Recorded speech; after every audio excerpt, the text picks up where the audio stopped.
새해 첫날에요. 참 안타까운 사고 소식이 있었는데 그 범인이 잡혔는데 그 사연이 더 기가 막힙니다. 홍순빈 아나운서. 네, 이 사고는요, 새해가 시작된 지 3시간 만에 일어난 사고입니다. 당시에 그 영상이 준비가 되어 있는데 한번 확인해 보겠습니다. 네, 일가족 4명이 탄 SUV 차량입니다. 지금 이제 고속도로를 달리고 있죠. 그런데 뒤에서 전조등을 밝힌 다른 SUV 차량이 아까 그 차량을 그대로 들이받습니다. 이 피해 차량이 360도 한 바퀴 돌더니 멈춰섰는데 근데 이제 여기가 다가 아니었습니다. 네. 이 피해 차량에 일행 차량이 있었어요. 네. 그 차량에서 이 여성이 우리 아는 사람이 사고가 났네 하고 내린 거예요. 그런데 이 60대 사람조차도 이제 뒤에 오던 승용차에 의해서 사고를 당한 겁니다. 아이고, 지금 이게 이 2차 사고를 당하는 직전에 그 차량 블랙박스 영상인가 보네요. 네. 지금 저분은 보니까 2차로에 하도 당황한 마음에 자기 일행이 사고 났으니까 그걸 아마 구호 조치를 하려고 가시려고 했나 본데 2차로에 아마 지금 차를 세워놓으신 것 같아요. 다급한 마음에요. 네. 그러다가 깜깜한 이 한밤중에 새벽녘에 고속도로다 보니까 뒤에 오는 차량에 2차 사고를 당하신 것 같은데 지금 백 팀장님 네. 저 때가 새해 첫날 네. 새벽녘입니다. 3시 15분쯤 네.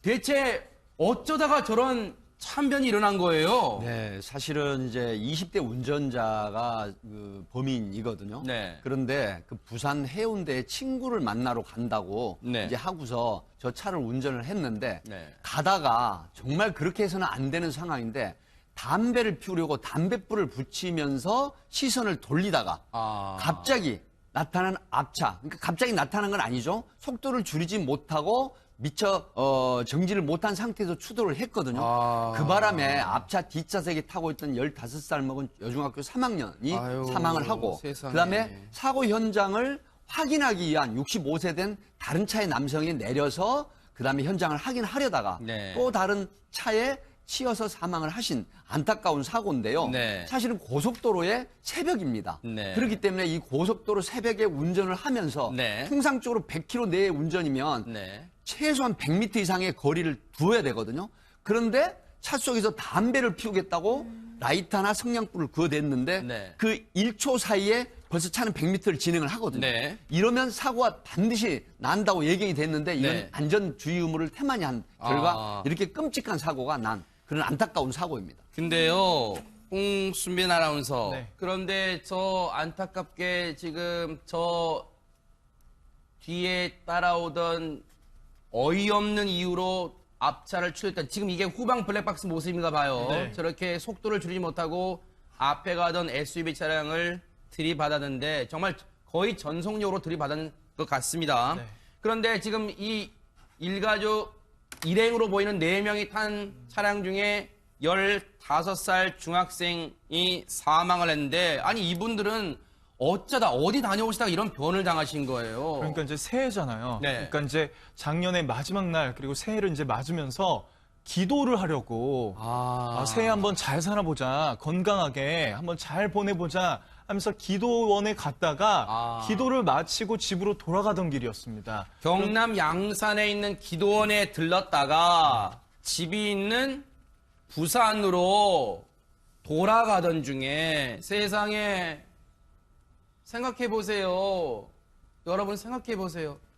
새해를 맞아서 남들은 황금 개띠에다 다 들떠 있어서 새벽까지 이렇게 뭐 즐기고 유흥을 즐기고 여흥을 즐기고 할 사이에 새롭게 출발해보려고 새로운 마음으로 새해를 시작해보려고 일행분들과 함께 양산에 있는 기도원에 가서 기도를 하고 돌아오던 길에 차량 2대 나눠 타고 돌아오던 길에 저렇게 어이없는 사고, 황망한 사고를 당했습니다. 그런데 최단비 변호사님, 네.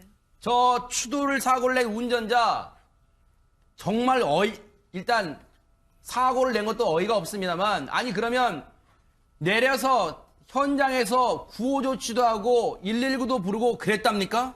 그러지 않았습니다.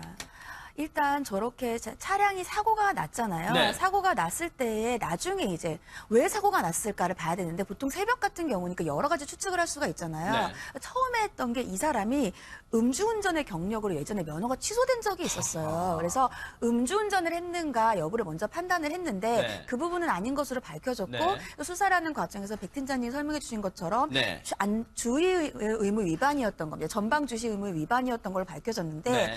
너무 안타까운 게 굉장히 큰 사고가 났잖아요. 본인이 뒤에서 이 앞차를 추돌을 했을 때 앞차가 360도 회전하는 것을 봤으면 그 안에 있던 사람들이 최소한 중상을 입었을 거라고는 예상이 됐을 것이기 때문에 그렇다면 여긴 또 고속도로예요. 어허. 그러면 고속도로에서는 2차, 3차 사고가 발생 우려가 많잖아요. 그러면은 본인이 차량을 예를 들면 갓길이라도 주차를 하고 119에라도 신고를 했었으면 그렇다면 최소한 2차 사망 사고는 발생하지가 않았을 텐데 그것을 하지 않았던 거예요. 그리고 본인이 그 당시에 면허가 취소된 상태였고 본인의 차가 아니라 아버지 차였어요. 아버지 차를 타고 하다가 이러한 큰 사고가 났고 본인이 봤을 때에도 사람이 사망한 것 같은 것을 느껴졌던 겁니다. 그래서 굉장히 두려웠다라고 진술하고 있고 그래서 그 당시에 아무런 보호 조치도 취하지 않고 도주를 한 거예요. 도망을 간 거예요? 예, 도주를 한 겁니다. 그래서 16시간 만에 자수를 하면서 이 범인이 밝혀진 사건입니다. 세상에 백 팀장님 네.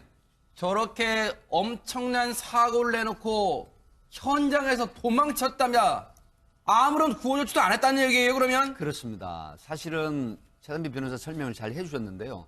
사고 야기 후 도주, 그다음에 치사상, 형태명 굉장히 가중처벌을 받거든요. 네. 우리가 통상적으로 뺑소니 사고라고 이렇게 이제 하는데 네. 사실은 운전자가 사고를 과실에 의해서 낼 수가 있습니다. 네. 그러면 사고 이후에 네. 소위 말하면 사람이 치사상 되지 않는 상태로 구호 조치를 해야 됩니다. 네. 그럼에도 불구하고 현장을 이탈을 해버렸는데 네. 이 사람이 또 현장 이탈을 해서 도주를 한 이유가 네. 사실은 아버지 차를 한 2번쯤 달라고 해서 탔는데 네. 이 문제가 뭐냐면 음주운전으로 면허 취소된 상태, 아하. 무면허 운전이었거든요. 네. 그러니까 본인이 무면허 운전 상태가 발각이 되면 또 더 큰 처벌을 받지 않겠나. 네. 그리고 이 사람은 경찰에서 무슨 진술을 하냐면 네. 사람이 죽었던 것 같다.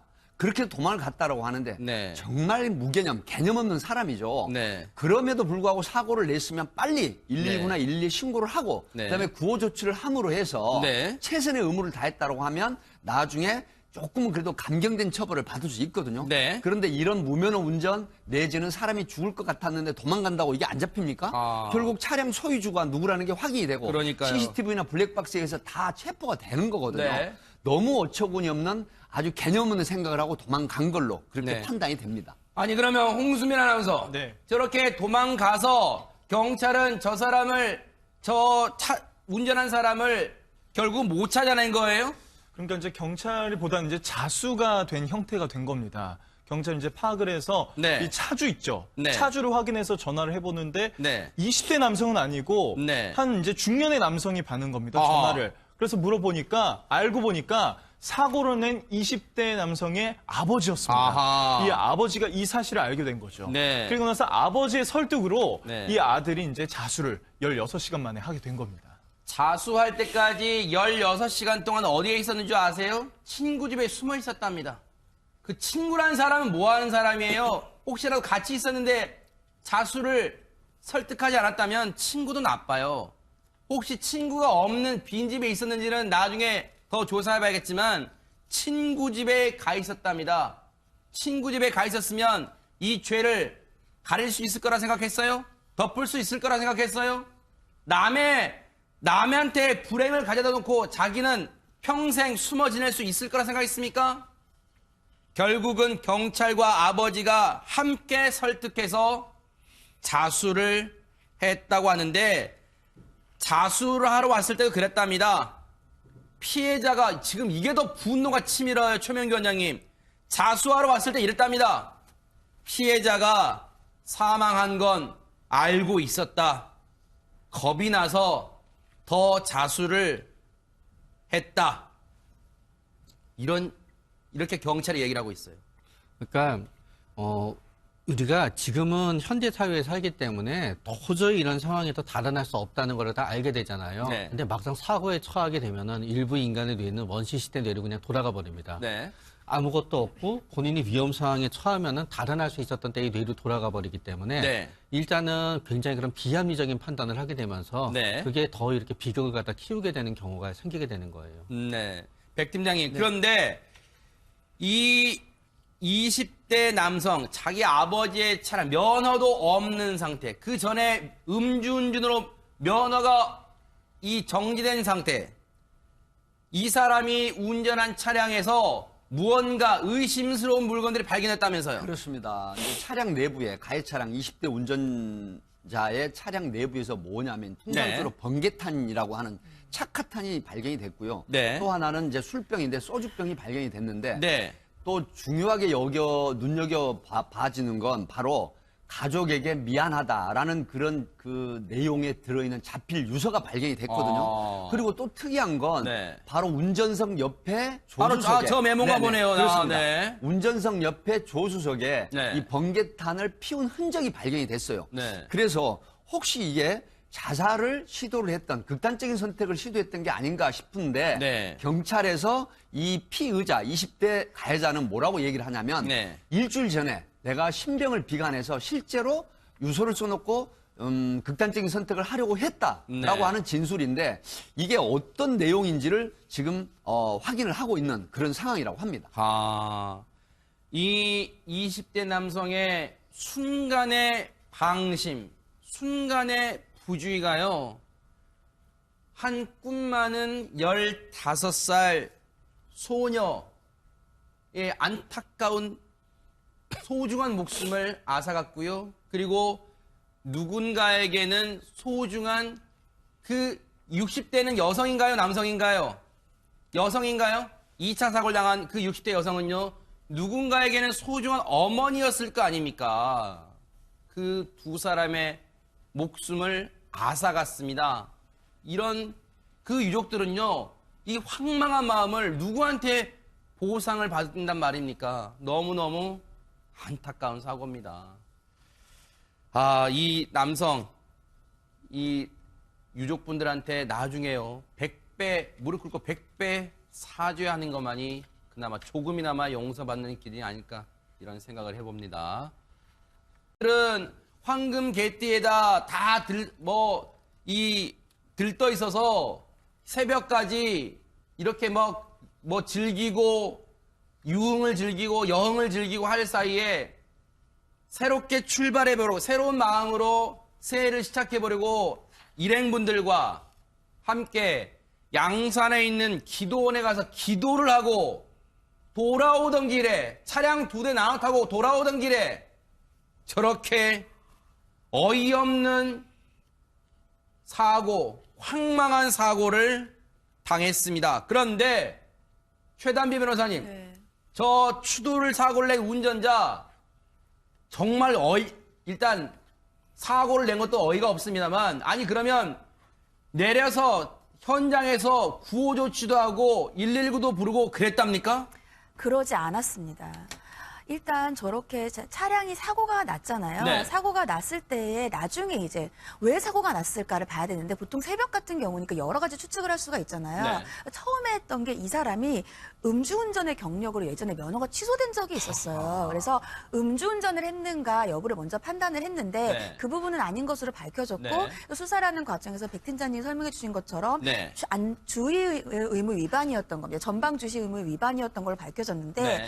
너무 안타까운 게 굉장히 큰 사고가 났잖아요. 본인이 뒤에서 이 앞차를 추돌을 했을 때 앞차가 360도 회전하는 것을 봤으면 그 안에 있던 사람들이 최소한 중상을 입었을 거라고는 예상이 됐을 것이기 때문에, 그렇다면 여긴 또 고속도로예요. 어허. 그러면 고속도로에서는 2차, 3차 사고가 발생 우려가 많잖아요. 그러면은 본인이 차량을 예를 들면 갓길이라도 주차를 하고 119에라도 신고를 했었으면, 그렇다면 최소한 2차 사망 사고는 발생하지가 않았을 텐데 그것을 하지 않았던 거예요. 그리고 본인이 그 당시에 면허가 취소된 상태였고, 본인의 차가 아니라 아버지 차였어요. 아버지 차를 타고 하다가 이러한 큰 사고가 났고, 본인이 봤을 때에도 사람이 사망한 것 같은 것으로 느껴졌던 거예요. 갑자기 나타난 앞차, 그러니까 갑자기 나타난 건 아니죠. 속도를 줄이지 못하고 미처 정지를 못한 상태에서 추돌을 했거든요. 그 바람에 앞차 뒷좌석에 타고 있던 15살 먹은 여중학교 3학년이 아유, 사망을 하고 세상에. 그다음에 사고 현장을 확인하기 위한 65세 된 다른 차의 남성이 내려서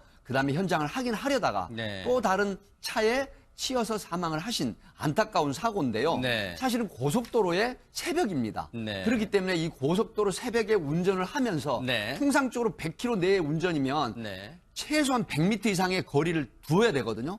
그런데 차 속에서 담배를 피우겠다고 라이터나 성냥불을 그어댔는데 네. 그 1초 사이에 벌써 차는 100m를 진행을 하거든요. 네. 이러면 사고가 반드시 난다고 예견이 됐는데 이건 네. 안전주의 의무를 태만히 한 결과 아. 이렇게 끔찍한 사고가 난 그런 안타까운 사고입니다. 근데요, 홍순빈 아나운서. 네. 그런데 저 안타깝게 지금 저 뒤에 따라오던 어이없는 이유로 앞차를 추월했던 지금 이게 후방 블랙박스 모습인가 봐요. 네. 저렇게 속도를 줄이지 못하고 앞에 가던 SUV 차량을 들이받았는데 정말 거의 전속력으로 들이받은 것 같습니다. 네. 그런데 지금 이 일가족 일행으로 보이는 4명이 탄 차량 중에 15살 중학생이 사망을 했는데 아니 이분들은 어쩌다 어디 다녀오시다가 이런 변을 당하신 거예요. 그러니까 이제 새해잖아요. 네. 그러니까 이제 작년의 마지막 날 그리고 새해를 이제 맞으면서 기도를 하려고 새해 한번 잘 살아보자, 건강하게 한번 잘 보내보자 하면서 기도원에 갔다가 기도를 마치고 집으로 돌아가던 길이었습니다. 경남 양산에 있는 기도원에 들렀다가 집이 있는 부산으로 돌아가던 중에 세상에 생각해 보세요. 여러분 생각해 보세요. 새해를 맞아서 남들 새해 첫날에요. 참 안타까운 사고 소식이 있었는데 그 범인이 잡혔는데 그 사연이 더 기가 막힙니다. 홍순빈 아나운서. 네, 이 사고는요, 새해가 시작된 지 3시간 만에 일어난 사고입니다. 당시에 그 영상이 준비가 되어 있는데 한번 확인해 보겠습니다. 네, 일가족 4명이 탄 SUV 차량입니다. 지금 이제 고속도로를 달리고 있죠. 그런데 뒤에서 전조등을 밝힌 다른 SUV 차량이 아까 그 차량을 그대로 들이받습니다. 이 피해 차량이 360도 한 바퀴 돌더니 멈춰섰는데 근데 이제 여기가 다가 아니었습니다. 네. 이 피해 차량에 일행 차량이 있었어요. 네. 그 차량에서 이 여성이 우리 아는 사람이 사고가 났네 하고 내린 거예요.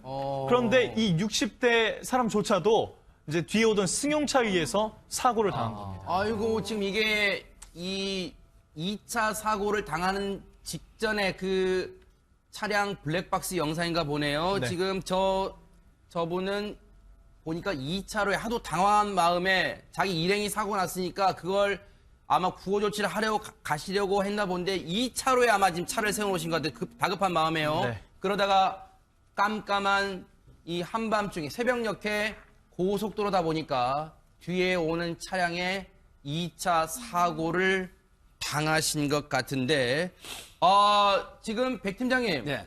저 때가 새해 첫날 네. 새벽녘입니다. 3시 15분쯤 네. 대체 어쩌다가 저런 참변이 일어난 거예요? 네, 사실은 이제 20대 운전자가 그 범인이거든요. 네. 그런데 그 부산 해운대에 친구를 만나러 간다고 네. 이제 하고서 저 차를 운전을 했는데 네. 가다가 정말 그렇게 해서는 안 되는 상황인데 담배를 피우려고 담뱃불을 붙이면서 시선을 돌리다가 네. 차주를 확인해서 전화를 해보는데 네. 20대 남성은 아니고 네. 한 이제 중년의 남성이 받는 겁니다. 아. 전화를. 그래서 물어보니까 알고 보니까 사고를 낸 20대 남성의 아버지였습니다. 아하. 이 아버지가 이 사실을 알게 된 거죠. 네. 그리고 나서 아버지의 설득으로 네. 이 아들이 이제 자수를 16시간 만에 하게 된 겁니다. 자수할 때까지 16시간 동안 어디에 있었는 줄 아세요? 친구 집에 숨어 있었답니다. 그 친구란 사람은 뭐 하는 사람이에요? 혹시라도 같이 있었는데 자수를 설득하지 않았다면 친구도 나빠요. 혹시 친구가 없는 빈집에 있었는지는 나중에 더 조사해봐야겠지만 친구 집에 가 있었답니다. 친구 집에 가 있었으면 이 죄를 가릴 수 있을 거라 생각했어요? 덮을 수 있을 거라 생각했어요? 남한테 불행을 가져다 놓고 자기는 평생 숨어 지낼 수 있을 거라 생각했습니까? 결국은 경찰과 아버지가 함께 설득해서 자수를 했다고 하는데, 자수를 하러 왔을 때도 그랬답니다. 피해자가, 지금 이게 더 분노가 치밀어요, 최명규 원장님. 자수하러 왔을 때 이랬답니다. 피해자가 사망한 건 알고 있었다. 겁이 나서 더 자수를 했다. 이렇게 경찰이 얘기를 하고 있어요. 그러니까 우리가 지금은 현대 사회에 살기 때문에 도저히 이런 상황에서 달아날 수 없다는 걸 다 알게 되잖아요. 네. 근데 막상 사고에 처하게 되면은 일부 인간의 뇌는 원시시대 뇌로 그냥 돌아가 버립니다. 네. 아무것도 없고 본인이 위험 상황에 처하면은 달아날 수 있었던 때의 뇌로 돌아가 버리기 때문에 네. 일단은 굉장히 그런 비합리적인 판단을 하게 되면서 네. 그게 더 이렇게 비극을 갖다 키우게 되는 경우가 생기게 되는 거예요. 네. 백 팀장님, 그런데 이 20대 남성, 자기 아버지의 차량, 면허도 없는 상태, 그 전에 음주운전으로 면허가 겁니다. 그래서 굉장히 두려웠다라고 진술하고 있고, 그래서 그 당시 아무런 보호 조치도 취하지 않고 도주를 한 거예요. 도망을 간 거예요? 예, 도주를 한 겁니다. 그래서 16시간 만에 자수를 하면서 이 범인이 밝혀진 사건입니다. 세상에, 백 팀장님, 네. 저렇게 엄청난 사고를 내놓고 현장에서 도망쳤다며 아무런 구호 조치도 안 했다는 얘기예요, 그러면? 그렇습니다. 사실은 최단비 변호사 설명을 잘 해주셨는데요. 사고 야기 후 도주, 그다음에 치사상, 형태명 굉장히 가중처벌을 받거든요. 네. 우리가 통상적으로 뺑소니 사고라고 이렇게 이제 하는데 네. 사실은 운전자가 사고를 과실에 의해서 낼 수가 있습니다. 네. 그러면 사고 이후에 네. 소위 말하면 사람이 치사상 되지 않는 상태로 구호 조치를 해야 됩니다. 네. 그럼에도 불구하고 현장을 이탈을 해버렸는데 네. 이 사람이 또 현장 이탈을 해서 도주를 한 이유가 네. 사실은 아버지 차를 한 2번쯤 달라고 해서 탔는데 네. 이 문제가 뭐냐면 음주운전으로 면허 취소된 상태, 아하. 무면허 운전이었거든요. 네. 그러니까 본인이 무면허 운전 상태가 발각이 되면 또 더 큰 처벌을 받지 않겠나. 네. 그리고 이 사람은 경찰에서 무슨 진술을 하냐면 네. 사람이 죽었던 것 같다. 그렇게 도망을 갔다라고 하는데 네. 정말 무개념, 개념 없는 사람이죠. 네. 그럼에도 불구하고 사고를 냈으면 빨리 119나 112 신고를 하고 네. 그다음에 구호 조치를 함으로 해서 네. 최선의 의무를 다했다고 하면 나중에 조금은 그래도 감경된 처벌을 받을 수 있거든요. 네. 그런데 이런 무면허 운전 내지는 사람이 죽을 것 같았는데 도망간다고 이게 안 잡힙니까? 아. 결국 차량 소유주가 누구라는 게 확인이 되고 그러니까요. CCTV나 블랙박스에 의해서 다 체포가 되는 거거든요. 네. 너무 어처구니 없는 아주 개념 없는 생각을 하고 도망간 걸로 그렇게 네. 판단이 됩니다. 아니, 그러면 홍수민 아나운서. 네. 저렇게 도망가서 경찰은 저 사람을, 운전한 사람을 결국 못 찾아낸 거예요? 그러니까 이제 경찰이 보다 이제 자수가 된 형태가 된 겁니다. 경찰이 이제 파악을 해서 네. 이 차주 있죠.